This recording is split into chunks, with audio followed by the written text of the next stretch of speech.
The cameras, right?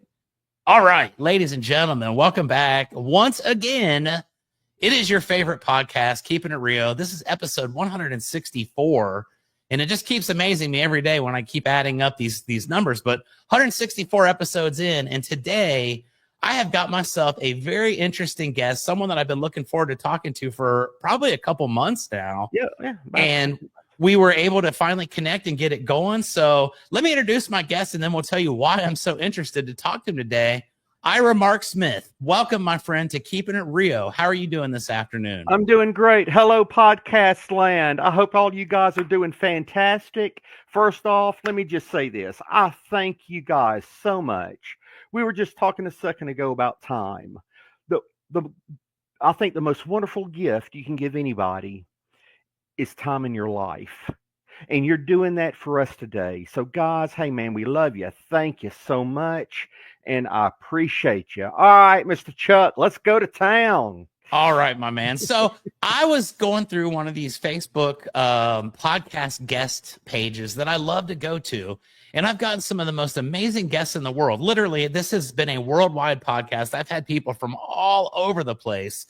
So many different stories. I've had, I just told you a minute ago, I had another professional wrestler on at one point. I haven't even told anybody that was your thing yet, but I've had hot sauce chefs, magicians, $100 million CEOs. I've had VPs of multi-bazillion dollar organizations, best-selling authors. I've had it all. But I think this one is really exciting to me because it kind of brings me back to my childhood, quite honestly. And growing up in Columbus, Ohio, I've always been a big fan of wrestling. Anybody that knows me knows that that's kind of always my thing since I don't anymore. Nowadays, I don't like it as much, but back in the day, there was something really great that I loved about this. And my guest today, ladies and gentlemen, lived the lifestyle of a professional wrestler for how many years, Mark? How many years were you out there on the road? I think it comes up to about a total of 5 years, but people don't understand that back in the 80's, when we landed on the floor, it was a cement floor. There were no tumbling mats, okay? Also, when we would walk back and forth to the dressing room, we had about a 3.5 to 4 foot wide walkway, enough for about 2 to 3 police officers. So I've had metal crutches to the head. Oh. Myself, I got cut just a little bit, not much. He didn't get me deep, but I've had good friends, scars where they got cut going back to the ring. I've also had families chase me to the dressing room, try to knock down the door, and I run out of a door half naked. One time I was in just my underwear and my boots and carrying all my clothes to get in the car and get the heck out. That was the time in the 80's. So what you're saying is wrestling fans are fairly passionate, especially where you were at. You were wrestling back like on the East Coast, if I'm not mistaken. Yeah. You were with the NWA, which that's what I grew up watching. I loved the NWA because to me it seemed like it was more of a real. It was a fight. I don't know. Y'all didn't have the cartoon characters. You guys had like the real guys in there, and it seemed like it was more legit to me. And like Stan Hansen, Stan Delariat Hansen. The guy could make you a fortune teller because he could knock you into next week, and you'd already know what was going to happen. Ole Anderson, which bless his heart, he just passed away a few weeks ago now. But Kevin Sullivan. Kevin Sullivan used to wear me out. And I thought, why is he doing it? And then I realized, my God, he's giving me the greatest education possible. He's letting me get in there and really feel it, because we want the people in the rafters to hear flesh on flesh. We did not have microphones up under the ring to make things sound loud. It was all legit. All legit, baby. All legit. I love it. So yeah, it was a totally different animal. And we were talking earlier about Al Snow. I think Al Snow is one of the greatest guys that's ever been in this business. What a great mind.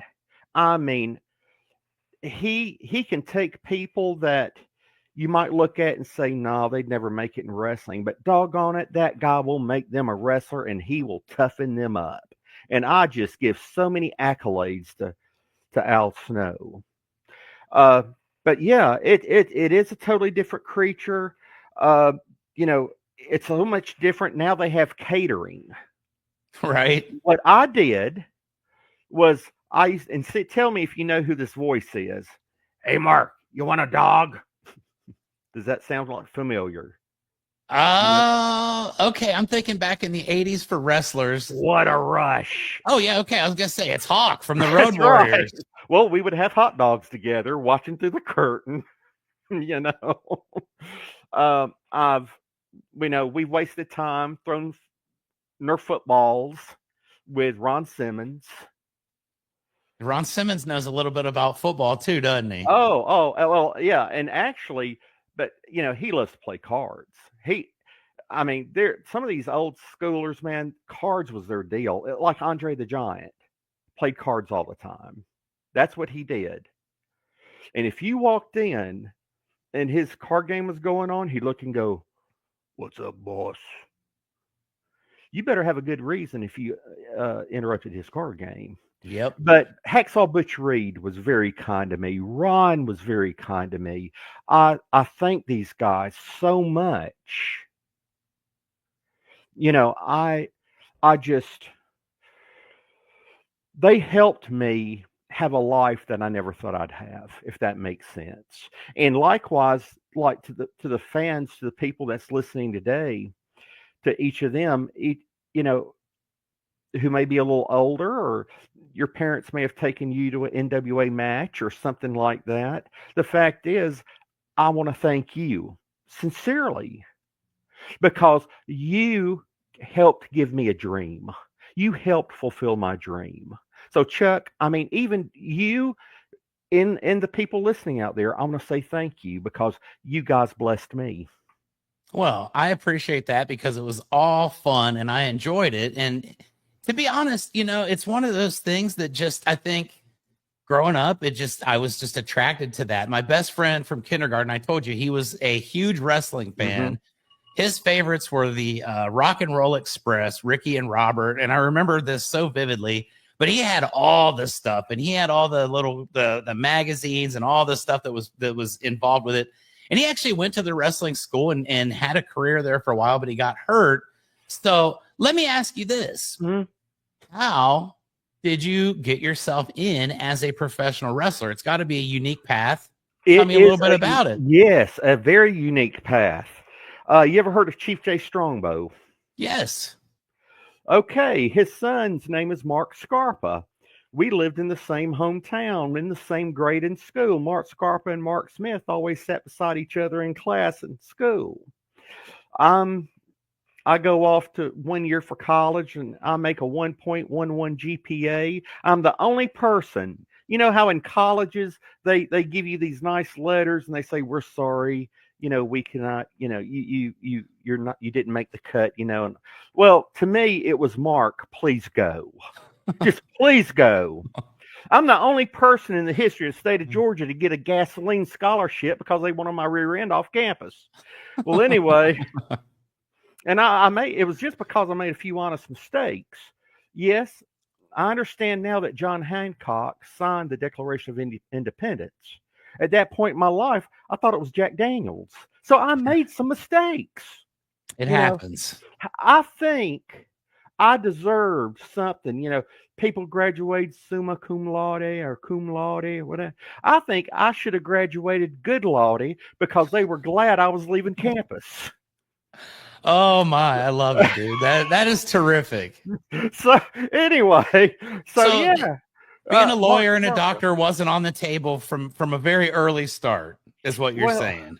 Being a doctor and a lawyer, that's very interesting you say it that way, because when you said that a lawyer, they use their mind. When you said a doctor, I thought of I wasn't smart enough to be a proctologist. in a way, it's true. I didn't know my head from my butt. So I'll give you. Hey, you led me into that one, brother. Absolutely. We're doing our thing over here. This is what it's all about. But Mark Scarpa, he had come back into town, and he is buffed up. I said, "What you been doing?" He said, "I've been doing some DECA and some D-ball." I said, "Man, you looking good." He said, "Yeah, I just got back from Portland." Owens. I said, "Don Owens?" He said, "Yeah." And that's where Billy Jack Haynes and Brady Boone and all of them had come from. And then they migrated and came down to the South. And I said, "Okay, yeah." He said, "Mark, looking at you, you need to be doing this." I said, "Why you say that?" He said, "I saw you pick up 2 U-Haul hitches, one in each arm, and you was carrying them across the lot. How much do you bench?" I said, 300, 3 something, I don't know. He said, "I bet you bench straight 350, 360. He said, "My God, you need to get in this business." He said, "I'm going to come pick you up after work." So I told him what time. He came by, took me to the woods. And I'm thinking, what the crap is he taking me to the woods for? And I know I'm not going to be Ned Beatty, so I don't know what's going on. Ain't going to be no deliverance moment. Well, anyway, you had no idea I could pop off jokes like this, did you? No, this is tremendous. It's an added bonus for sure. We got energy today, fans. I love it. Well, we walk in about 8 or 9 foot, and there's a wrestling ring. All right. In the middle of the woods. Yes. And I'm thinking, okay. Is this squirrel mania? I don't get it. Squirrel mania, bear mania. What is this? He said, just get in. And he was laughing at me because I was making some kind of stupid remark. And so we got in. He said, "Pick me up." I picked him up. He said, "Slam me." Boom. He weighed about 250, 260. It wasn't nothing to pick up. I think the heaviest guy I ever body slammed was about 360, 370. And so we worked. He said, "You need to get in this business." I said, "Well, I don't know." Well, I thought long and hard about it. And then a relative of mine said, "Are you still thinking about that wrestling stuff?" And I said, "Yeah." He said, "Come on." And a guy that owned a little car dealership, used car dealership, his name was Bill Arnold, and he was the last manager of the Mathematics. And he was all wrinkledy and thin as a rail, and he had that mafia hat on, and he was sitting back. He goes, "Mark Smith, what do you want today?" I said, "Mr. Bill, I understand that you used to be in wrestling, and I'd like to find out about it, see if it's something for me." He said, "Well," every time he started a sentence, he'd go back, "Well," and he said, "You think you want to do it?" "Well, sir," I said, "I'd sure like to give it a try." "Well, let me make a phone call." Boom, boom, boom, boom, boom. "You be at the rec department tomorrow at 4:30. "Yes, sir." I got there, and a guy named Art Pritz was there. Art Pritz said, "Yeah, I'm the guy that Bill called." I said, "Yes, sir." He said, "Well, I've worked NWA, AWA, all this." And I said, "Well," and I'm impressed. He said, "Go get one of those 1-inch mats, like an Olympic wrestling mat." Mm-hmm. He says, "Pull it over here on this concrete floor." That's where I trained. That's where I trained for 4 months, taking body slams, back drops, everything on that cement floor and that 1-inch mat. Wow.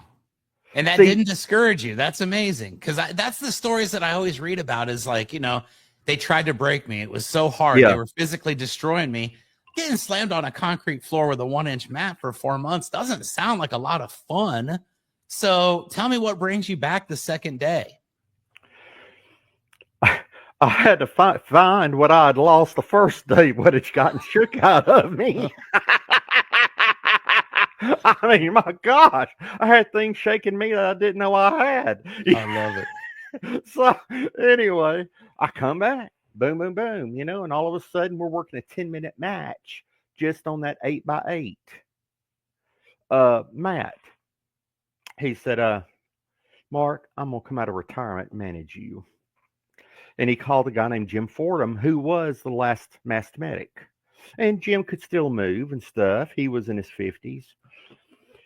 Well, uh, I began working.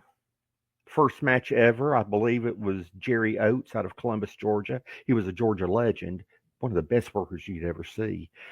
Uh, but I began working almost every weekend, got married. Uh, and people started hearing about me. I mean, that's what happened.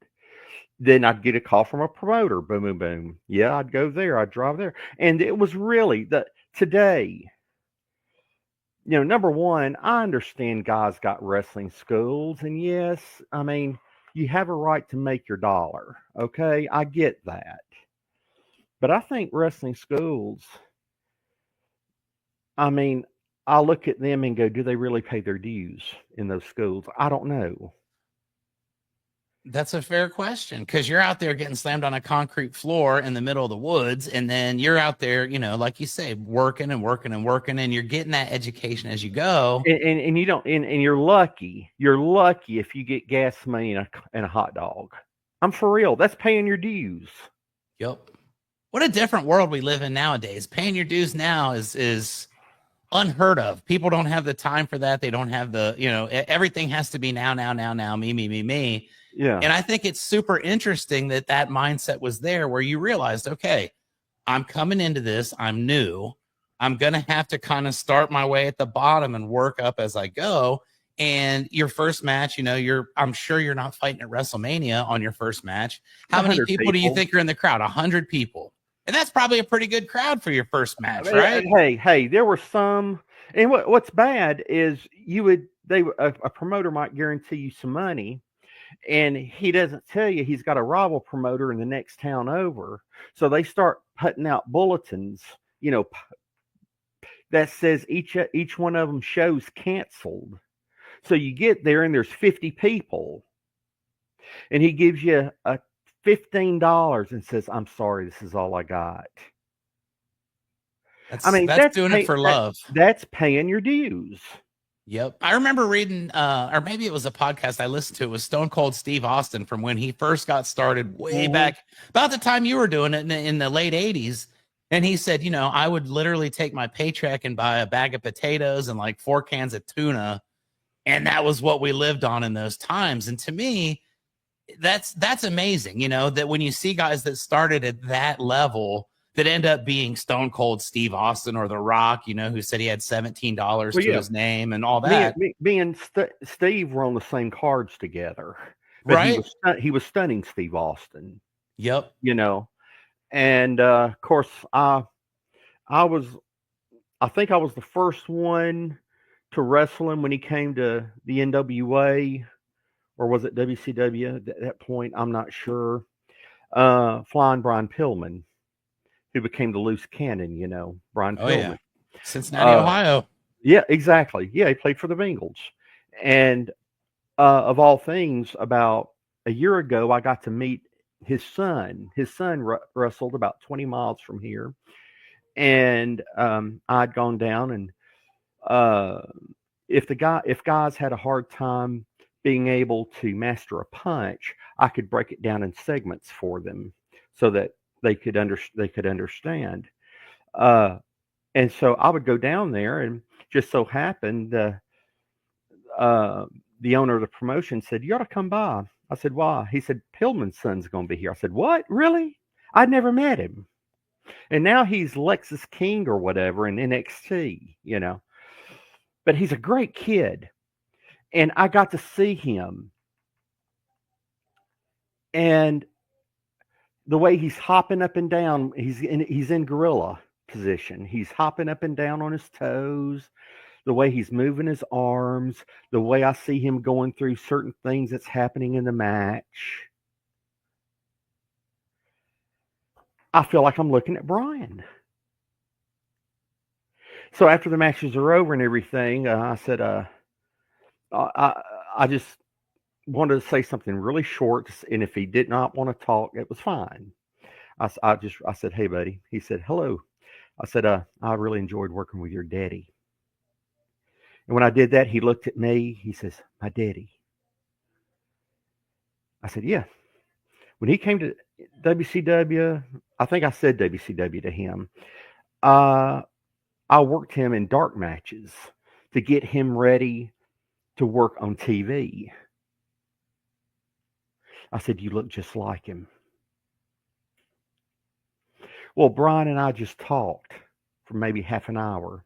And so happened Scott Hall's son Cody was there, and I worked with Scott. So we all sat down together and began talking.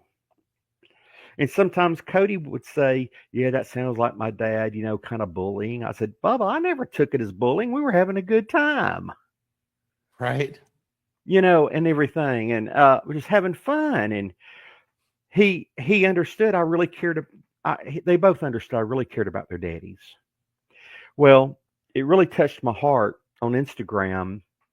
A couple days later, Brian wrote, he said, "I was in a little town, Hazel Green, Alabama, and it was something to the effect of, I've never really taken into consideration angels or those kind of things. However, last night, uh, my dad sent me a message, and the guy was Mark Smith. I'm crying like a baby, okay? I'm crying like a baby. And on Christmas Day, I was going to send him happy Merry Christmas, and boom, he came through first. Merry Christmas. Wow. Merry That's Christmas, something. brother. Yeah, you've touched multiple generations right there. That is amazing. But it is, the 80's were a different time. You knew when you went out there, look, it's going to be rough. Yeah. But it's kind of And like, okay, that's the question I really wanted to ask you yeah, is, okay, you've touched on it very briefly there that, your role in the wrestling world was not to go out and be the world champion or to right. be the main event guy. You were the guy that helped teach the guys that were on their way up. So let me ask a little bit about that life in general. Okay. You just told me that you were getting body slammed on concrete for 4 months to learn how to be in the business, and that didn't discourage you. You stayed the course and did it. Now you get to a elite level. That was a nationally broadcast promotion that was Mhm. on every week. I watched every single episode, and I remember some of those guys from back then, because it was a different era. Nowadays it seems like on wrestling, like every match has to be competitive and it has to be this and that. And back in the day, it was like, these guys will make the bigger guys look really, really invincible. And they're called And squashes. Yeah. yeah, and that I love those, honestly, right? Those were my favorite types of matches, to see guys go in there and just get the daylights beat out of them. And now here I am talking to one of these guys on my podcast. So tell me a little bit about that lifestyle, man. You go out there and okay, I'm facing, whoever, the Road Warriors or the Skyscrapers or someone that's their goal is to go out there and really look impressive. And my goal is to make them look impressive. And sometimes the only way to make it look really impressive is to get your butt kicked. So you are getting your butt kicked for a living, and you're making 15 or 30 bucks or whatever. Oh no, Well, not at that point. at I'm that point, making you're good money. okay. Okay. Well, that's what I'm saying. To get to that point, though, Yeah. right? Right. You're going Right. along the way, and you're doing this, and you're in front of 100 Right. people. You get to the national level, and you're now saying, okay, my role is to help these guys get over to be stars. Tell me a little bit about that. How do you get yourself pumped up to go out there and take a beating night after night? Well, it's kind of strange, but number one, by the paycheck, Mm-hmm. you understand you've really been promoted to a high level. Uh, you're doing what hundreds of thousands, if not millions, of people want to do and you made it.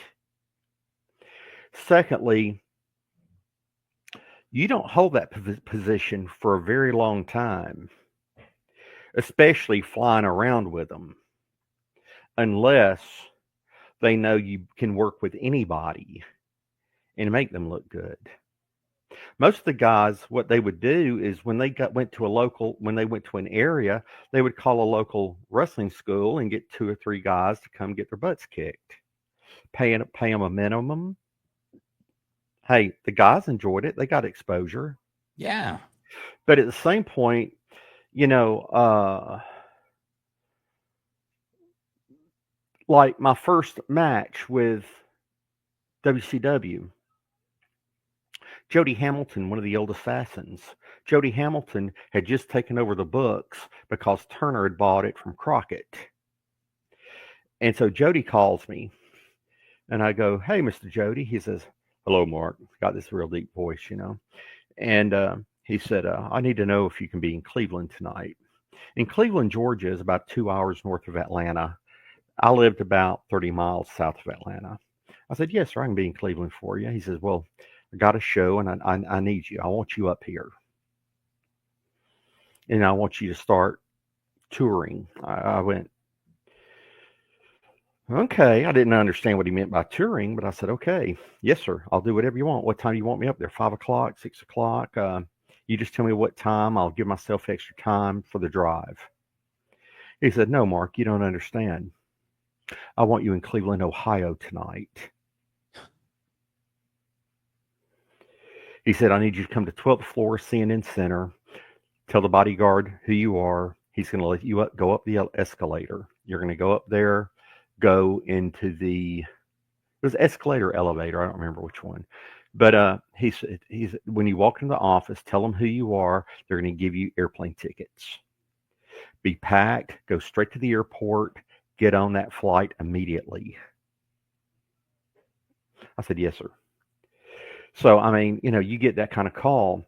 I was 40 miles down the road before my butt caught up with the rest of my body. Right. I'm freaking out. And I walk in there and there's Flair, there's Sting and Luger. First guy that shakes my hand is Terry Funk. Terry Funk, R.I.P. He's one of the best. Gee whiz, you're not kidding. And Steamboat, Tom Zink, Brad Armstrong, Scott Hall, Ron Simmons, I said Butch Reed, and they were all there. Sid was there. I mean, Danny, they were all doing their thing. But, not everybody gets a call like that. That's for sure. And so that, and to know that they singled me out in that way, man, I understood I was one of the I felt like at that time I was one of the most blessed people on earth. I got to do, and see, the thing is when they knew we were shooting TV, the crowd knew what to expect. So in actuality, they were paying to see me to make the other guys look good. Absolutely.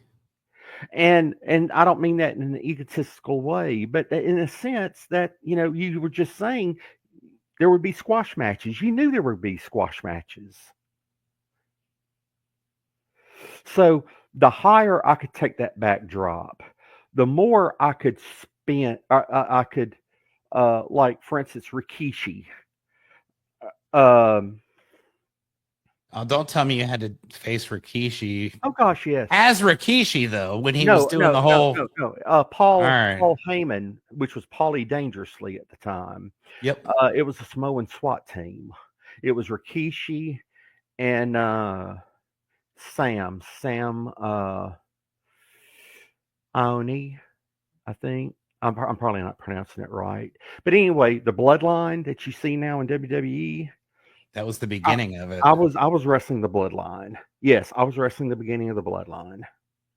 Yes, I was also invited to Rocky Johnson, The Rock's dad, to it was either his last or second to last birthday party that was held at a pub in Tampa. And but it wasn't hard to get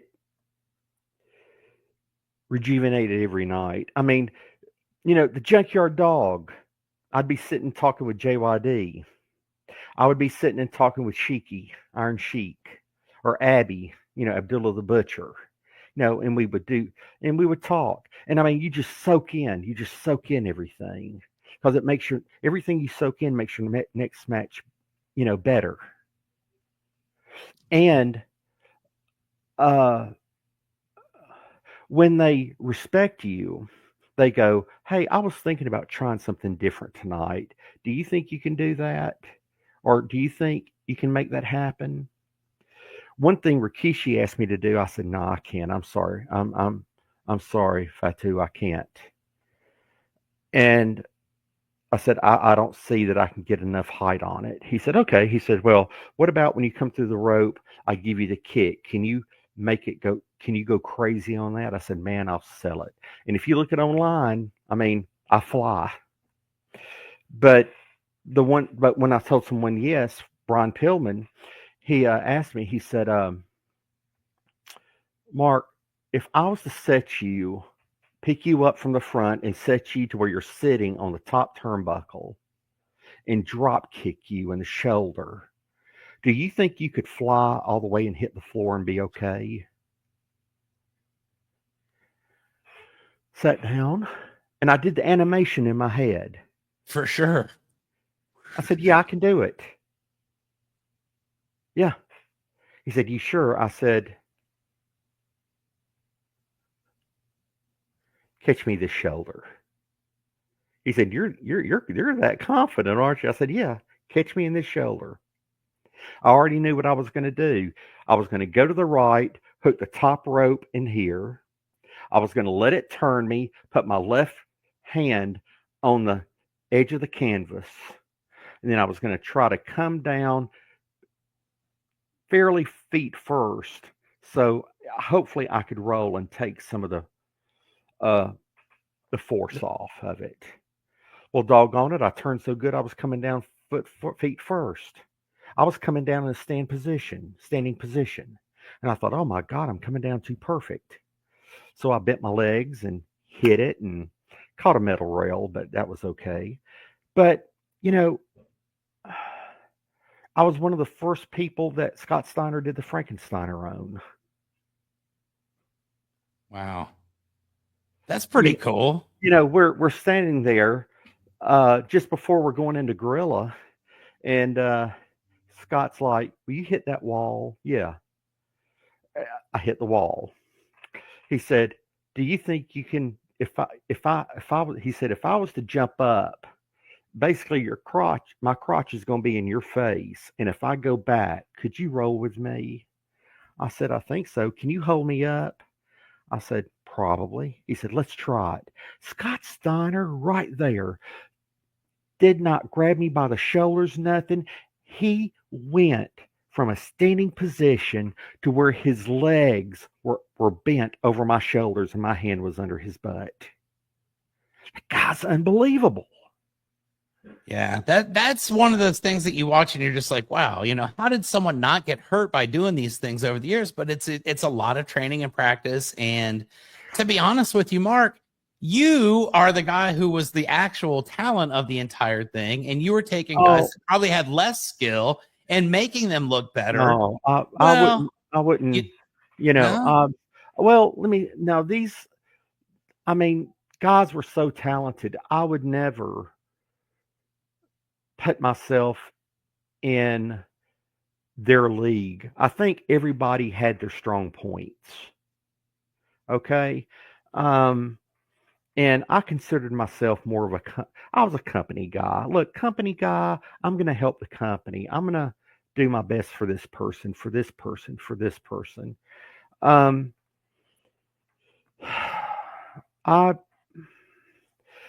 feel I don't want to get cocky. Okay, if that makes sense. I I like respect joking that. about stuff, but I don't want to. I don't like to be cocky. Do I? Did I have? I think there were people. I may have been a little bit more athletic than them, but then there are people that were so great on the stick, on the microphone, and they were so great at creating that character that the crowd just believed in. I mean, um, I may have had one. I may have had one special gift, but a bunch of these guys. I'm gonna tell you, they had a lot of special gifts, and I just can't put myself in that. I was in there to serve them and to work with them. Well, you're a humble man, and I would be willing to I bet that mean, any of them would I probably mean, disagree with what you're saying right now and say, uh, yeah, this man was a catalyst, and a lot of those well, guys from back then, that was their legacy. I mean, if you're being honest about it and you're thinking, okay, when you tune into a wrestling match and you see Psycho Sid Vicious is facing Mark Smith, you kind of know what's going to happen at that point, just because, if Mark Smith doesn't have a Psycho nickname or anything like that, no. it's the ultimate David versus Goliath type situation. And without the little guy, the big guy never really gets where he's supposed to go. So I respect your humility in that, but at the same time, it takes a lot I of ability and a appreciate it. lot of skill to really do that. Let me ask this, okay? Yeah, I ask people from all different walks of life about these things. sure. Tell me who was your favorite person to go into the ring with, the easiest to work with, the one that you just thought, okay, this is almost like a night off. And then conversely, and if you don't want to make anybody mad, I understand. Who was the one that you looked at the thing and thought, oh, dang it, man, I got to fight this tonight, and this is probably going to hurt a little bit, and maybe not as Okay. exciting. Well, there were some beautiful workers. Bobby Eaton. Oh my gosh, you can't find nobody that's going to say anything bad about beautiful Bobby. Okay. Uh, Ricky the Dragon Steamboat. Oh my gosh. I mean, he made you feel like a world champion. He was just treated you so kindly. And Funk. Uh, geez. Um, Wild Bill Irwin was kind to me. Uh, the Samoan SWAT team was generous to me. The Steiners. I mean, I really didn't have a bad rep with anybody, if that makes sense. And, the first few matches I got in, I was working. For some reason, I kept working the varsity club with Kevin Sullivan. I didn't know why. People were laughing, man. He loves killing you. Oh my gosh. I wouldn't want to be you for a but good gosh, you know what? Kevin Sullivan was an awesome worker. He taught me that there had to be some pain. You can't go in there, I mean, and let the crowd think that you're just, thumping somebody. It's got to And look yet, and real. yet, You're and yet, right. and yet, he was so respectful. And yes, some of it, yes, it hurt. But you know what? I appreciated it. I felt like what he was doing was he was preparing me for everybody else. That's a great way of looking at it. So, gosh, I mean, there was only probably one or two that I felt like had kind of a sorry attitude, and they were kind of full of themselves. And for that, I won't mention their names. But gosh, man, it was great. I mean,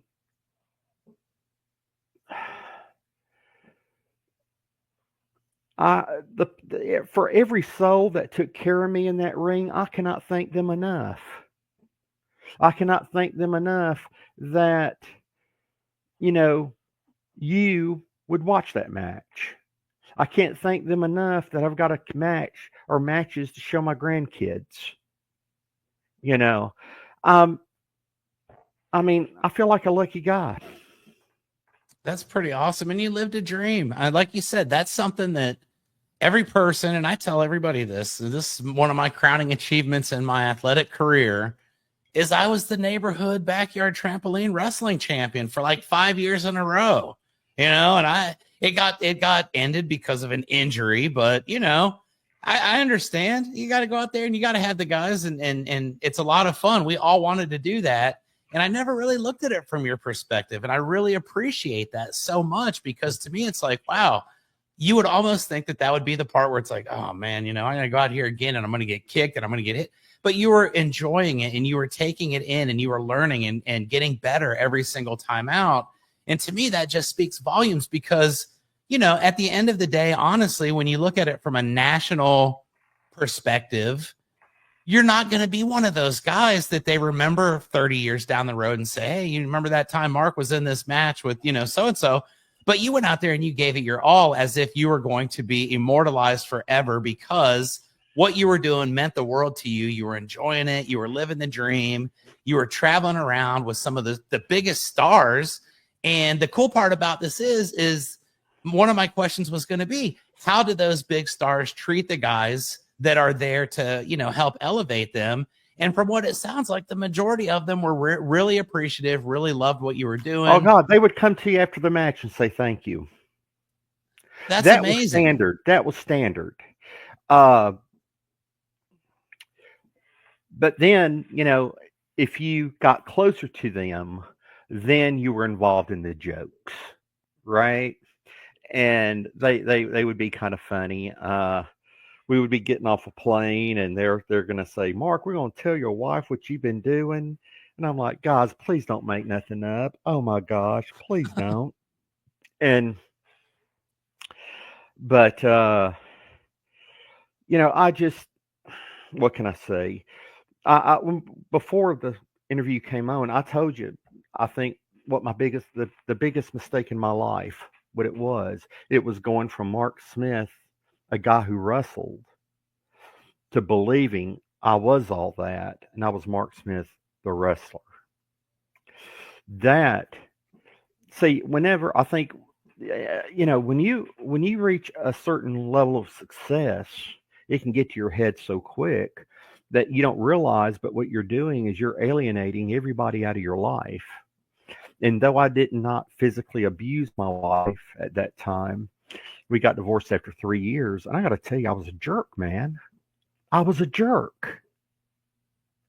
You were living the character at that point? Well, if you're not careful, you can live the character. The worst thing to do is to believe everything that the fans say. I can imagine that the fans have a lot to say, and the fans don't know what they're talking about. That's the funny thing about it. Everybody knows everything, but in reality, none of them know anything.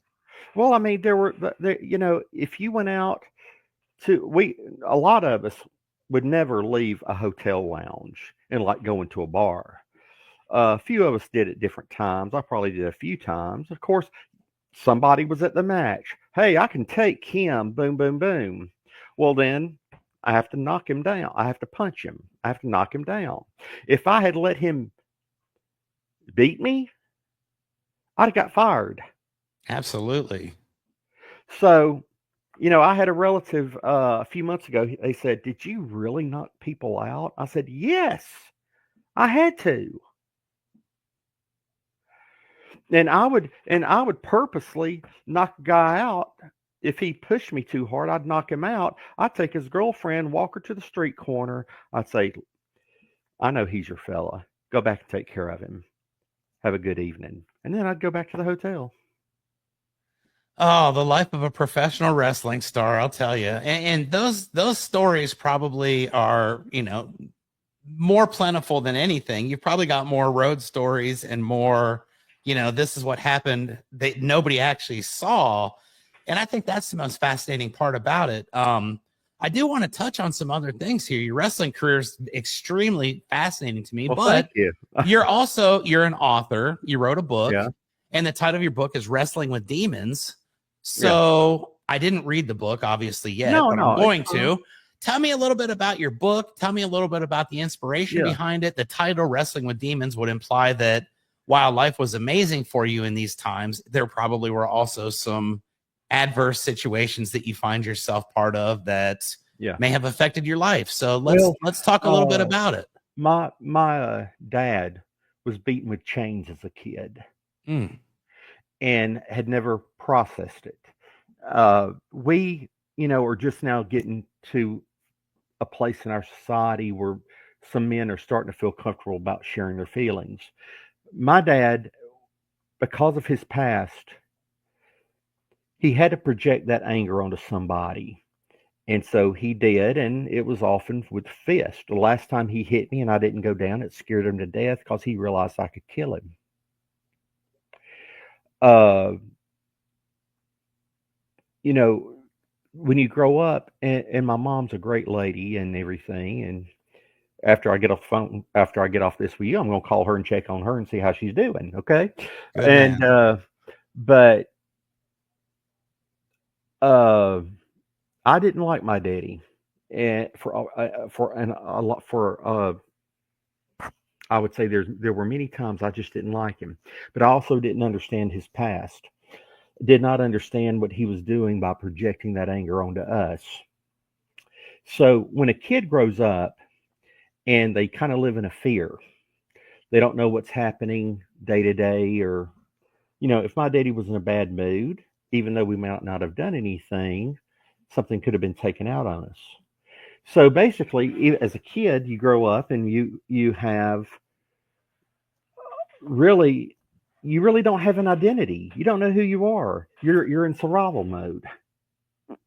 Well, as I became a teenager, I started buying pieces of plywood, putting them up against a tree in the backyard, and started throwing.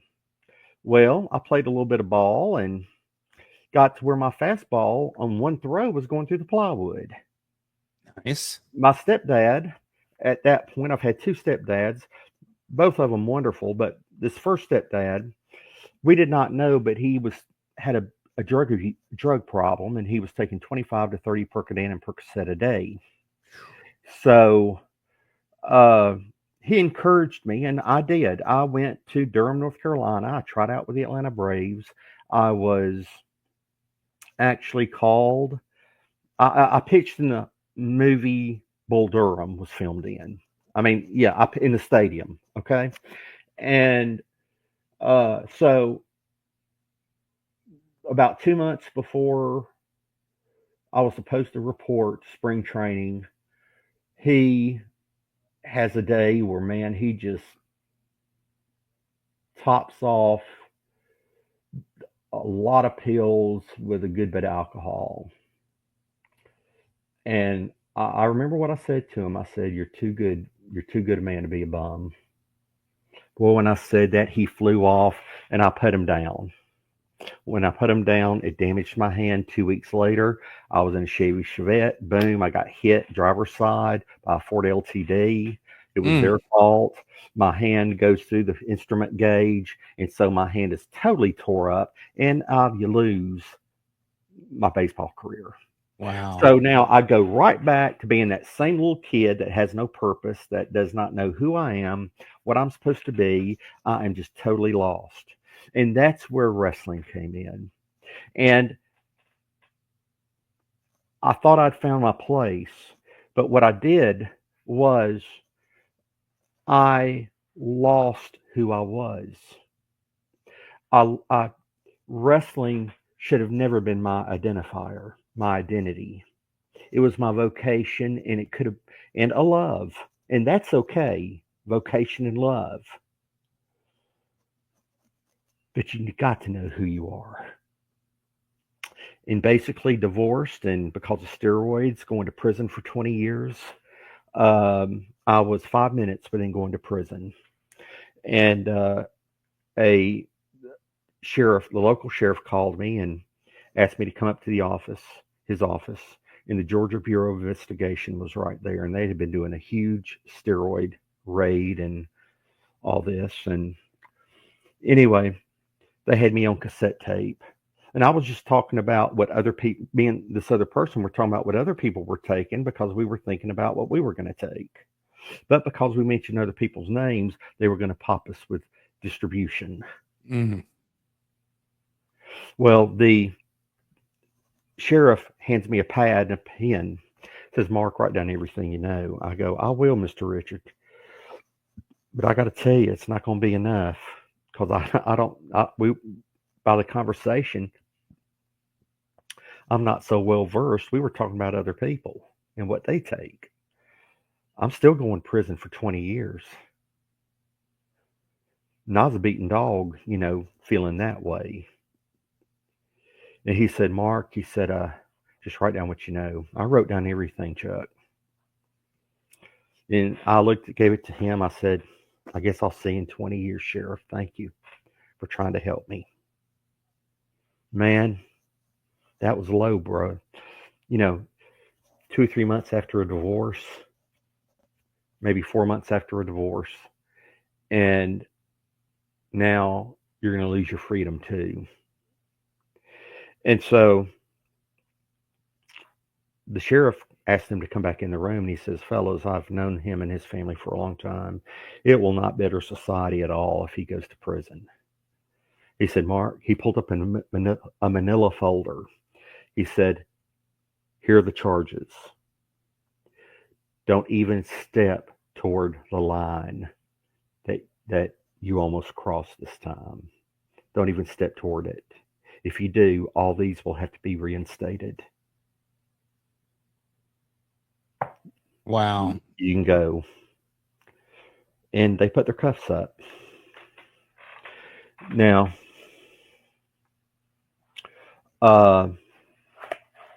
there I am.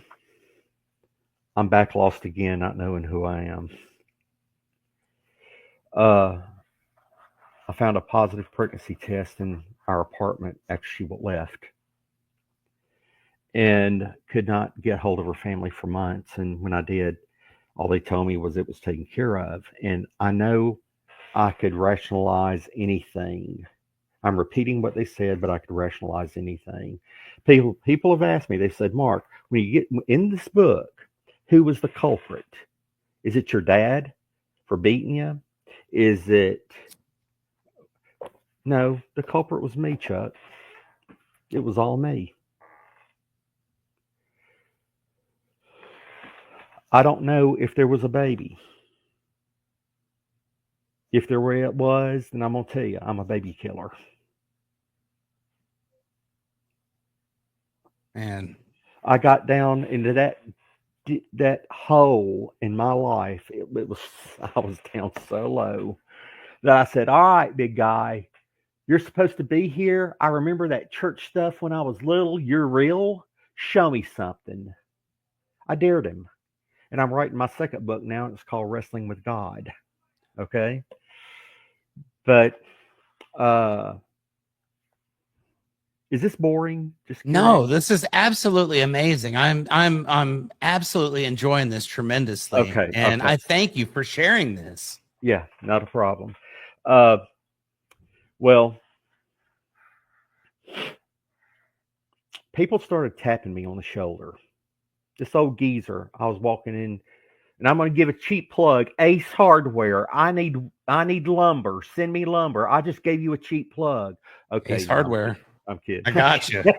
I'll cut this real and I'll get you some hardware. Ace Hardware, you need to send Mark some stuff, and you need to send it to him because he has done some good work with your hardware and with your lumber. So do it, Ace. But yeah, this old geezer, tap, tap, tap on my right shoulder. "Yes, sir." He says, "I have a word for you, son." And I'm thinking, yeah, you tap me like that again, old buzzard, I'm going to have some words for you, And he said, "You don't have to go to school a long time, all your life, to be a preacher." I'm like, "What?" Thank you. That's what I'm feeling. I thank you, sir. Man, I wish I had those drugs when I was in wrestling. Whatever caused him to say that. About 2 weeks later, a woman, tap, tap, tap. Yes, ma'am.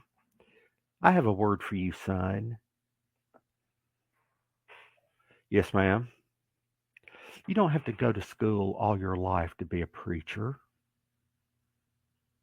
Chuck, that happened 6 more times. The exact same words. That right there is a sign, my friend. So I turn around and I go, okay, you're real. I don't want to go to school. I'm not going to do nothing. But yeah, okay, okay, you're real. Okay, you're the man. You're the man. And I figure, man, I just start calling everybody and telling them I'm sorry for the things I'd done to them. I mean, it was like AA, and I had a 4-page amends sheet, 4 pages of amends, right? Well, I actually go and I see that dean, and I apologize to the dean. She starts crying. She says, Mark, there's something I want you to do for me. I said, yes, ma'am. She said, I want you to go to the bookstore and start classes tomorrow. And I'm thinking, no, I don't want to go to school. That's what I'm thinking on the inside. Outside, I'm going, oh, man, thank you so much. But inside, no. Anyway, what can I say? I ended up, I did my undergrad work. Now, this is the difference from a 1.11 to a 3.5, right? Then I married Brenda. Then I got to know my wife, Brenda. We're sitting in a church service. We've gone to some concerts together. She's at church with me. Okay, right. I go, okay, God, look, got a question. Am I going to be by myself? Am I going to be single? Am I going to be married? Just kind of give me the framework. How are we going to work this thing? That's basically the way I talk, right? I don't, thouest God. No, I don't do that. Okay, right. There's no reason to. Anyway, after the service, tap, tap, tap. Yes, ma'am. I have a word for you, son. No, not again. That's what I'm thinking, right? No. Anyway, uh, and this woman, let me tell you, if she was a brunette, she had gone from brunette to silver, no, to salt and pepper, to silver, to white, to blue, and now she was purple. I'm telling you, she either voted for Abe Lincoln or was his prom date. I'm not sure which one. All right. I'm sure. Now, uh, she says, I don't know what you've been praying for, son, but your answer is right beside you. Now, I look to my left, and there's about this 70-year-old geezer over here, and I'm going, I don't want to go that way. Well, then I look over here, and here's Brenda. Okay, that's a lot better. Okay, Anyway, you know what happens? Go grad school, do all this stuff, yeah. And I mean, we've been married 32 years. We have a multiracial family. We have 3 biologicals. We have adopted 5. When you walk into our house, it looks like the United Nations. We have Caucasian. We have, depending on who's visiting, we'll have Native American Indian. We'll also have Hispanic, and we'll also have African American. Now, I get all this. Yeah, we've talked about the wrestling. We've done everything. To the listeners, if I may just for a second, if you get anything out of this other than that I've got loose bolts in the brain, which that's natural. Okay. I can 30 something concussions. All right. But if I could leave you with something or talk to you about something very quickly, the thing is, God does not make junk. You think, why in the world are you saying such a thing? Well, it's because People are wrestling with their internal demons. They're wrestling with fear. They're wrestling with uh, not knowing who they are, not knowing what the foundation is in their life. They don't really understand where they've been, and therefore you don't even understand where they're going. We live in a very if you look at the true meaning of the word lost, we live in a lost society because people are pulling each other out of vehicles and beating them to death. We've got people going into schools and shooting kids for no reason. I mean, right now, if there is a new slogan in America, it's kill them because they're different. You get what I mean? Isn't that about, what do you think, It's Chuck? sad but true. I live in San Antonio, Texas, and last week a 13-year-old boy literally was carjacking a 65-year-old man in the Walmart parking lot, ended up shooting him in the head and killing him. So there's a 13-year-old whose life is completely ruined, and there's a 65-year-old man who, when he left the house, had no idea he was going to die that afternoon. So it is a messed up world, and it's sad. It's really sad because I think the older we get, the more we realize that, there is a time limit on this for us. And I think anybody cutting anybody else's time limit short for any reason is just, it's horrible. You only get one shot at this, and to have it cut short by something like that it's very unfortunate, but it's very prominent in our world right now. It's almost like the kid doesn't understand, but he just, what he just did wasted his life. It Yeah. wasted his life. Yeah. And I mean, at 13, I can't even imagine. When I was 13, I was watching wrestling matches, I Right. was having fun with my buddies and doing all that. I would have never in my wildest dreams ever imagined a scenario where something like that would have ever even come into my mind. But we live in a world now where that's what's on TV. That's what gets the Yeah. news. That's what gets the attention.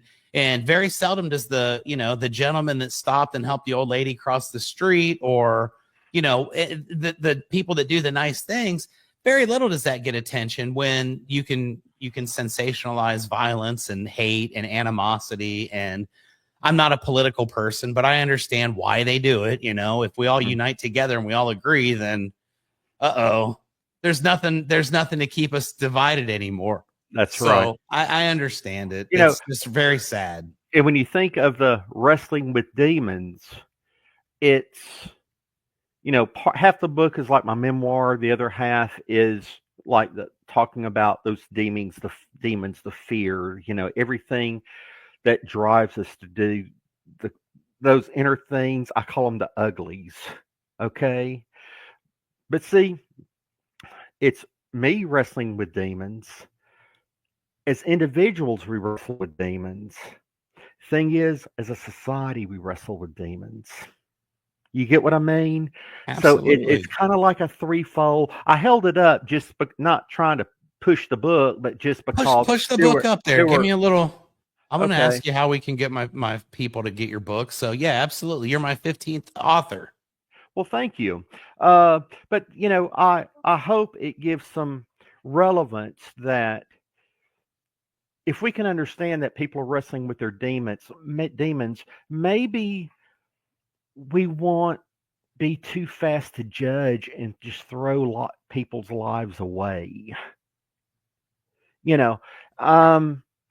And so I totally admit it. For me, pro wrestling, for me, I'm blessed the fact that I have it as a way to get people's attention, because what I want to do, Chuck, is I want people to find peace. I want people to find that foundation in their life. I always think about the three little pigs. When I use the analogy for the first time, I said the three little pigs. They said, "Oh yeah, you want to have the brick house?" I said, "Well, really, I think either house would work if it was on a solid foundation." There you go. That's extremely wise right there. And it may be faith. I hope it is faith. But whatever your foundation is, you need to be on a solid foundation. I mean, after all, the Bible says God is love, right? I cannot think of a better foundation than love. I That's mean, very true. so that I hope that makes sense what I'm saying. I'm not trying to Bible thump or nothing like this. I hope I'm talking more about that we should try to love each other. We should try to understand that we are a family, and we shouldn't look at people like they're disposable. Exactly. And that my friend that's the lesson I want people to take from this episode, honestly. Hmm. The stuff that we talked about earlier was all fun and great and Right. good and all that. But you're right. Changing the way that our world is. And for me, I do it indirectly. I try to help as many people in my roofing industry as I can. I've Hmm. been doing this for 26 years. I get calls from people all the time saying, what would you do if this were you? Or what did you do in this situation? And to me, I believe that if I can help somebody to avoid a mistake that I made that may have cost me time, money, or energy at some point, and it can help expedite their success, my legacy at this point is not me anymore. It's the people that I've helped and the success that they've created from those lessons.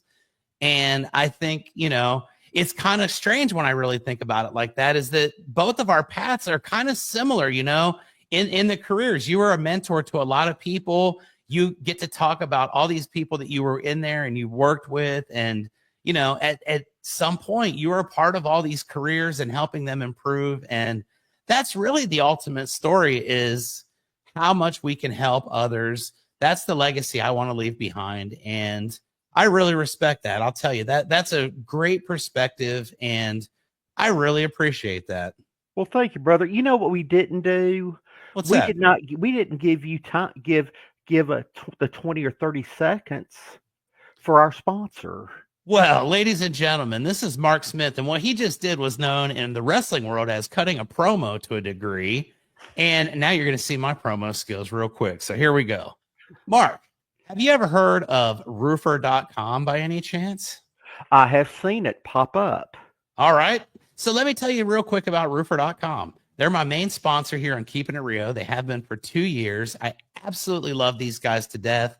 Their 8th birthday was just a couple days ago, and they've now got over 10,000 monthly users active in their program. Started with 2 guys 8 years ago, and they've evolved from a measurement tool that would basically get your measurements for you for your roofing appointments before you got there, so you wouldn't have to go up and do tape measures and all that. And now they have evolved to a fully developed customer relationship management tool, which basically takes you from the very beginning to the final payment with your client. And if you will allow me 20 seconds to show you this small video clip, you will be amazed at what you see. You ready? Yeah. Here we go. Ladies and gentlemen, it's Roofer. We're Roofer. We know that managing a roofing business can be chaotic, so we created a single platform with all the tools you need to easily run your roofing business. Stop switching between multiple different softwares and experience streamlined operations from lead to payment in hours instead of days. Visit roofr.com to get started for free today. And there you go. Just today, I ordered 2 material orders for roofing jobs I've got coming up in the next week, and I requested payment for one of them. So thank you to Roofer for all you do. 165 episodes deep, and I couldn't do it without you. So I appreciate my sponsors on that. And let's, I just looked at the clock. I told you we were going to be an hour, and we're going way past it. I'm having a blast. So well, I'm glad. Chuck, what's so awesome about Roofer, to think about this, okay? We're actually talking about the storms of life, right? And the foundation that protects the soul, the heart.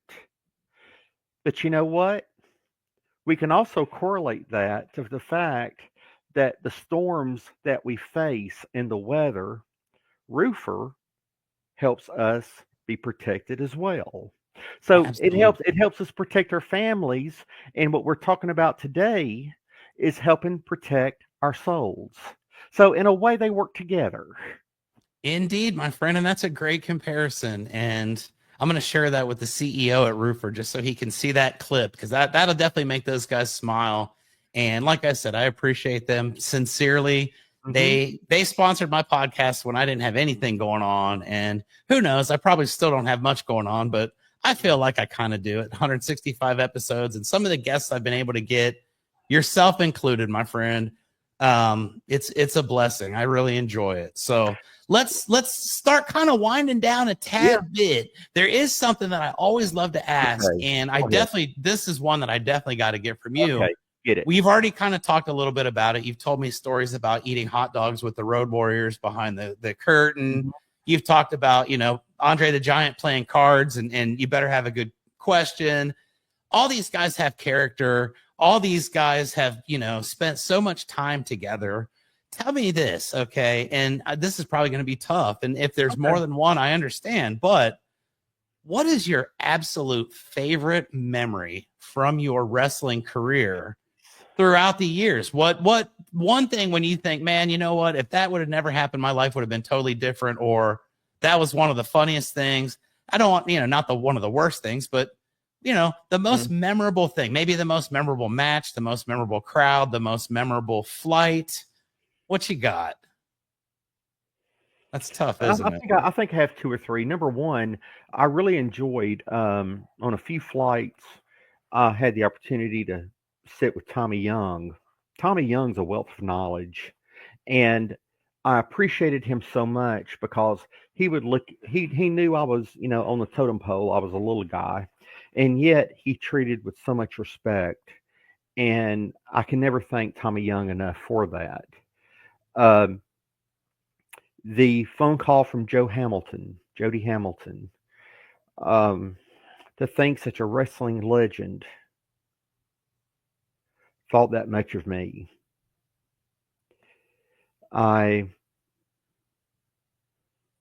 He went to heaven not long ago, but I can never say thank you enough to Mr. Jody. As far as matches go, I think just because of the fact he was the first world champion, singles champion. I worked a lot of tag team champions, but the first, I guess, WCW World Heavyweight title championship that I worked against and he was champion was Steamboat. And his kindness. And probably one of the most shocking is now I look and I hear, and there are videos around, and some are good and some are bad about different wrestlers. And, the Scott Steiner I saw was a great guy. And I think he would be today. And Scott, if you by chance somebody says your name is mentioned on this podcast, you ought to watch it. Scott, thank you, brother. You took care of me so good, and you were so giving. Thank you. Mark, can I say one thing real quick? Yeah. I have a interaction with Scott Steiner myself one time. Okay. And this is a good story. I'd never get to tell this story to anybody, but here we go. I was in Columbus, Ohio. I'm born and raised in Columbus, Ohio. I'm a huge Ohio State Buckeyes fan. As you're aware, the Steiner brothers went to the University of Michigan, and Ohio State and Michigan, they're not friends. They don't like exactly rivalry in all of sport, right? Well, I remember when it wasn't the Steiner brothers, but it was Scott Steiner, and he was Big Papa Pump at this time. Okay, and he was in TNA wrestling. And I used to go to all the wrestling matches back when I was younger. I've been to a lot of them. I've been to ECW, Ring of Honor. I've been to a bunch of wrestling. But this one really sticks out to me because Scott Steiner was in there, and he was facing Kurt Angle. Okay. I remember this vividly. It was probably 15 years ago at least, probably more at this point. But Scott's, it wasn't a huge crowd. TNA wasn't like WWE was back then. It would still have like a packed house. There were probably a few hundred people in this veterans auditorium thing that we were at. And I think he was actually facing Jeff Jarrett, or there was some kind of a team or something. Okay. There too. And Scott Steiner, he's great with, his character of being loose cannon and saying whatever. And Lord knows, he's got the ability to back up whatever he says. When you look like that, you could say whatever you want. And he was in there and we were saying, you know, something. We're yelling about Michigan sucks, go Buckeyes, blah, blah, blah. Scott Steiner turned around, and this is one of the highlights of my life. He pointed right at me and said, "Shut up, you fat white trash." And to me, it was the best thing that could have ever happened to me. In that moment, it was like, Scott Steiner knows who I am. And there you go. I'm sure he's a super guy, but his first opinion of me wasn't super high, and I get it. We would be buddies in real life. He could have said something so much worse, though. Well, he did. I cleaned it up a little bit. Cleaned it up. Okay. I cleaned it up a little bit for the airwaves. It was a house show, and there were no cameras, so you know that's when some of those wrestling things that you tell people about they don't believe. But yeah, that's my Scott Steiner story. Second favorite wrestling story, only to the time when I accidentally patted Ken Shamrock on the shoulder a little too hard, and he turned around and got in my face. And it was, I know he wasn't going to really hit me, but I didn't know it until after I'd pissed myself and he had walked away. And then it was like, all right, yeah, he wasn't so scary. Yeah. But there you go.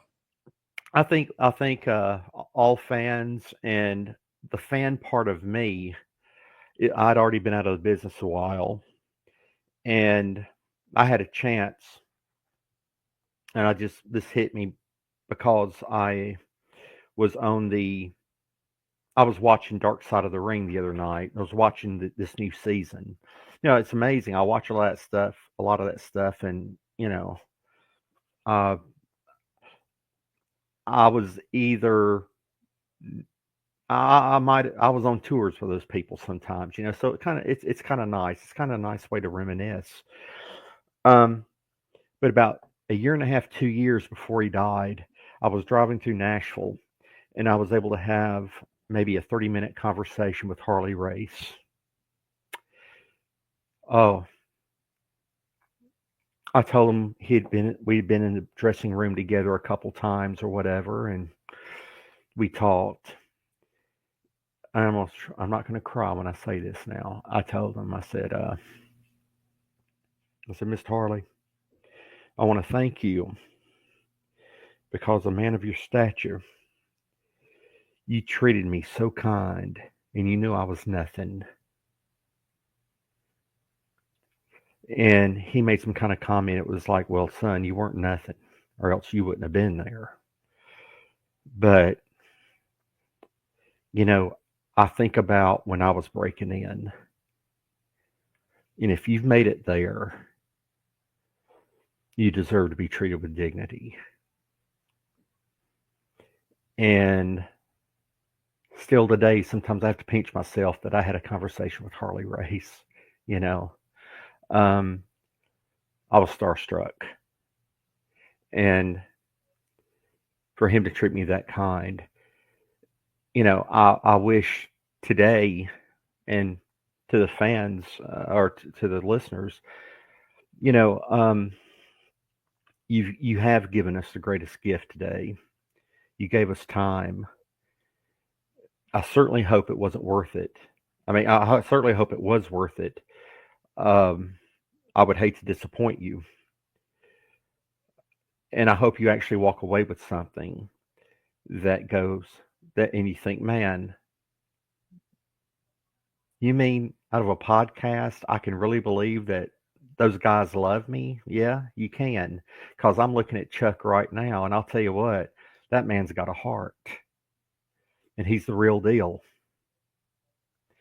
And, I mean, you know what? I'm sorry this didn't happen quicker, Chuck, but in a way, I'm so sad this is ending. Well, hey, I'm planning on doing 2,500 episodes of this show, and this is episode 165. So we've got time to catch up and reminisce for sure. All right. We're gonna do a series at some point. But to all you listeners, when you can get the real deal, you've gotten something special, because we live in a time of where everything seems to be artificial. Well, I remember working with Dustin Rhodes, and I've worked with Dusty. Forgot about that. I worked for him in Florida. and with DDP and all them. But I worked for Dusty, did a few shots for him. But some of those guys, you knew when you were talking to them, you were talking to the real deals. Chuck really is that kind of guy. So I hope y'all tune in to every one of his episodes. Me too. This guy has something to share, and it can be shared in so many formats or in so many different kinds of stories. But you don't do this trying to get famous. You do this and looking at him. I love to read people. My degrees are in psych and social, marriage and family therapy. Okay.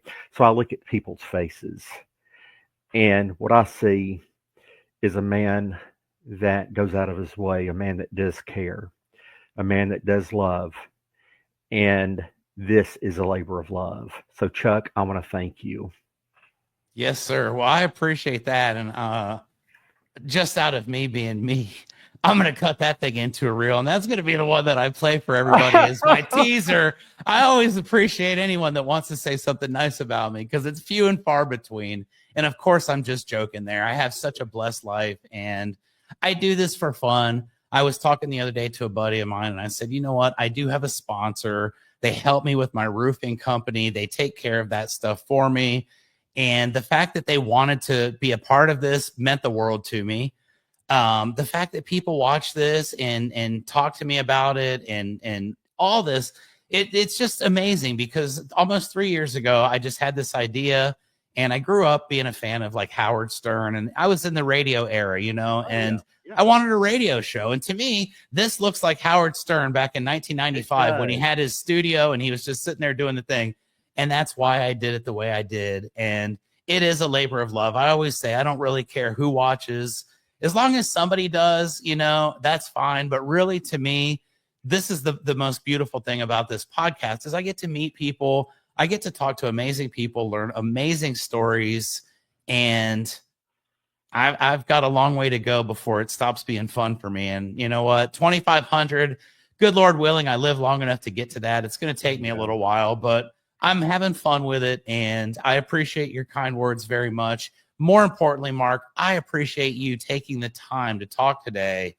I could really tell how much you love your career and how much it means to you because you're very, very animated during the conversation. And to me, that really just, it makes this so much fun. We've been going an hour and a half and I didn't even realize it. And I definitely would like to issue the formal invitation for you to come back anytime you'd like. I would love it. I'm going to maintain contact with you and I'm going to put this episode out. We're going to do clips and share it with everybody. And I can't thank you enough for your time. Before we sign off, I always say the cheesy line, which is keep on keeping it Rio. But you've got a book out. You've got a second one that you're writing. If anybody watching this afternoon would love to learn more about your story, to get a copy of your book, what's the best way to go about doing it? Well, it's Amazon. If you want the paperback, Amazon Wrestling with Demons by Mark and Brenda Smith. I've also got it on Kindle, so it's more affordable. You know, you don't have to pay shipping or nothing like that. And I feel I'm really happy to have it that way because for me, it's getting the message out. It's letting people know that hey, whatever you're going through, you're not going through it alone. And so, you know, please to the audience, drop Chuck a note if it's something that you want to share with me, folks. That's fine. But I promise, if you tell me to pray for you or for me to keep you in our prayers, I definitely will do it. That's no joke. Chuck, you've been awesome. I absolutely love you to death, man. You're my brother now. Okay. For sure. You're stuck with me now. So I'm going to go tune in and watch a couple more of your matches on YouTube. I've really enjoyed this. And like I said, we're not finished yet. We're going to do another episode somewhere down the road when your new book comes out. And I got a lot more wrestling stories I'd like to learn about. So sure. We'll get her done, my friend. Until the next time, ladies and gentlemen, thank you as always for watching episode 165. I wouldn't have done 165 if someone hadn't told me that it was good. So I appreciate that. And like I always say at the end of every episode, my cheesy tagline is keep on keeping it real.